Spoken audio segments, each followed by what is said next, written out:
सामरगिरि जिंदाबाद नगरनि सामरगिरि भट नगरनि सामरगिरि भट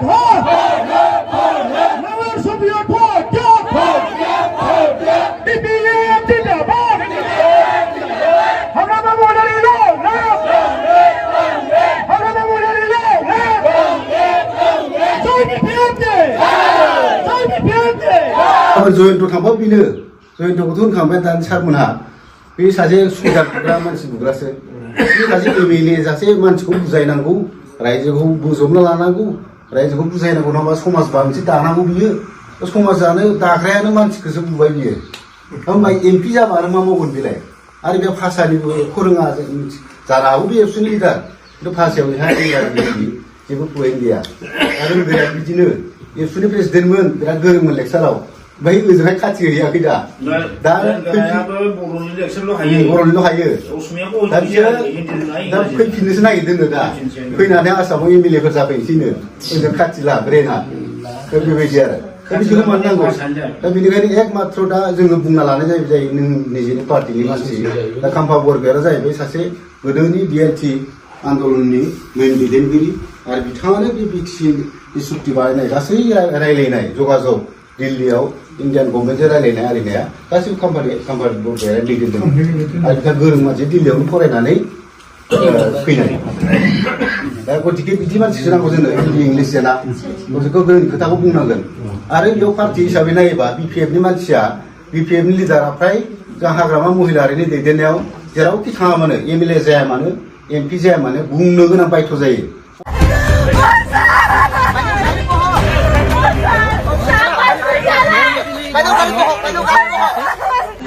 কর্মী আর একজন সাধারণ গাঁৱৰ বাসিন্দাক মাৰিছে অতি দুৰ্ভাগ্যজনক বিষয় যে অতি মানে দুখৰ বিষয় যে দুজন বন কৰ্মচাৰী যি দুজন বন কৰ্মচাৰী শোণিতপুৰ জিলাত আজি বহু বছৰ ধৰি এখন বেৰা হৈ আছিল তেওঁলোকে হাতী আৰু মানুহৰ সংঘাত ৰোধ কৰাৰ ক্ষেত্ৰত আমাৰ এই তেওঁলোকে অতি পৰিশ্ৰমে যাৰ কাৰণে তেওঁলোকক আমাৰ বন বিভাগৰ পৰা বহুবাৰ ধৰি তেওঁলোকক এৱাৰ্ড দিয়া হৈছিল তেনেকুৱা দুজন বন কৰ্মচাৰী আজি তাৎক্ষণিকভাৱে হাতীয়ে মাৰি পেলালে অতি দুখৰ বিষয়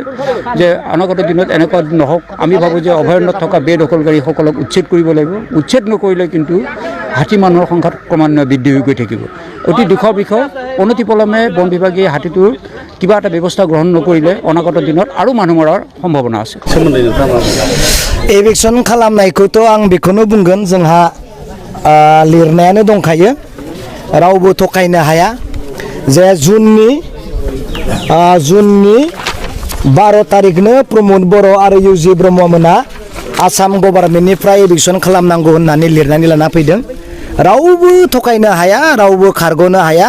जेसेबां एभिक्सन जालादों जेसेबां गिर्जा मन्दिर मस्जिद जेसेबि दं हुख्रेमजोबदों बेफोर गासैबो प्रमद बर' आरो इउजि ब्रह्मआ लाना फैखादों नै लिरना लाना फैखादों बेयाव इउजि ब्रह्म आरो प्रमद बर' होननाय लिरनाय दंखादों मिथिबाय आरो नैयावनो नैबे आन्डारलाइन होनायानो जाहैबाय बेयाव कन्टिनिउ रेगुलार एभिक्सन खालामनांगौ खालामबाय थानांगौ होनना लिरना लाना फैदों अब्ला दिनै गासैबो एभिक्सन खालामनाया जोंनि फरेस्ट लेन्डआव थानाय जोंनि माबायाव ग्रेजिं लेन्डआव थानाय कास्ट लेन्डआव थानाय गासिखौ बर' बिसा बा गुबुन जातिखौ हुख्रेमजोबनायानो प्रमद बर' आरो इउजि ब्रह्मनि अर्डार बेयाव लिरनायानो दंखायो दै बे खिन्थु बानायनाय खोथा नङा बे लेखासो बिदि आरो दानि हाग्रा बिफाननि इएम रन्जित बसुमतारिया दासिमाव मा डेभेलप मावखो होननानै डेभेलपनि खोथायाव दिनै रायजोआसो बुंगोन नाथाय आं मोनसे खोथाखौ बुंनो नागिरो आरो रन्जित बसुमतारि सार बा फेरेंगा सार बिथाङा फेलार सासे दैदेनगिरि होनजागोन नाथाय बिथाङा मावनो नाजादोंमोन मोनसे मोजां खामानि मावनो नाजादोंमोन बियो जुननि 9 तारिख आसाम गभर्नमेन्टनो मोनसे लेखा होदोंमोन न डाउट बे रायजोनि थाखायनो बिटिआरनि थाखायनो मोनसे मोजां माबा होदोंमोन दै आयं बेयाव लिरदोंमोन बियो it is proposal for kind consideration and approval for proposal for raising of Bodoland forest protection force बेखौ एप्रुभ खालामनांगौ होननानै आसाम सरकारनो दाखिल खालामदोंमोन प्रपोजल होदोंमोन जे बे फरेस्ट प्रोटेक्शन फोर्सनि गेजेरजों सेंग्रा सिख्लाफोरखौ माने हंस्थापन होनाय बा साखरि होनाय नाथाय आसाम सरकारा मा लिरबाय बेयाव जे जोङो नोंथांमोननि बिटिआरनि माबाखौ बासायनो थाखाय जोंनो 3 बेटालियन डिपार्टमेन्ट हरगोन बे बेटालियनावनो नोंथाङा हेफाजाब होलांनांगौ होननानैसो लिरनानै हरबाय प्रस्ताब खालामना हरबाय बा माबानि फेरेंगा सारनि प्रस्ताबखौ बिथांमोना नाटसाट खालामदों आरो हा 3 बोसोर जाबाय लेखाया आंनियाव दङ 3 बोसोर जाबाय फेरेंगा सारखौ आसाम सरकारा साकरि होनायखौ जब्द खालामना दोनदों सासेबो साकरि होनो हायाखै लेखाखौ आं नोंसोरनो होगोन दा सासेबो होनो साकरि होनो हायाखै माबाया फरेस्ट डिपार्टमेन्टआव जेसेबां पोस्ट दङ एसेबांनो दासिमबो दङ